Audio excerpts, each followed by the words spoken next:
Gallery আছে, দর্শক নাই, কতজন উপস্থিত আছে তা যেন হাতেই গোনা যাবে।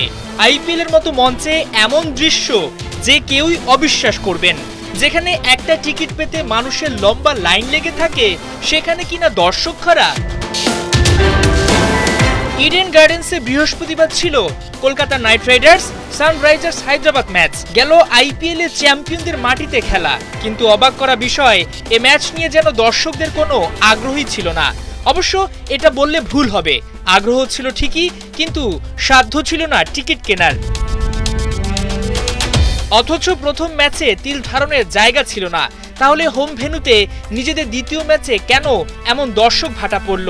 এমন প্রশ্নের উত্তর ভক্তদের কাছে টিকিটের অতিরিক্ত দাম। গেল সিজনে যে টিকিট বিক্রি হয়েছে ১৫০০ টাকায়, সেটারই দাম বেড়ে হয়েছে এবার ৩৫০০, যা আম জনতার নাগালের বাইরে বলে মনে করছেন বিশেষজ্ঞরা।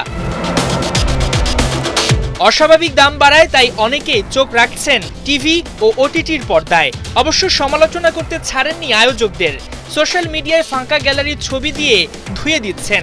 ঘরের মাটিতে নিজেদের প্রিয় দলের খেলা দেখতে না পেরে বাড়তি ক্ষোভ ঝাড়ছেন কেকেআর সমর্থকেরা।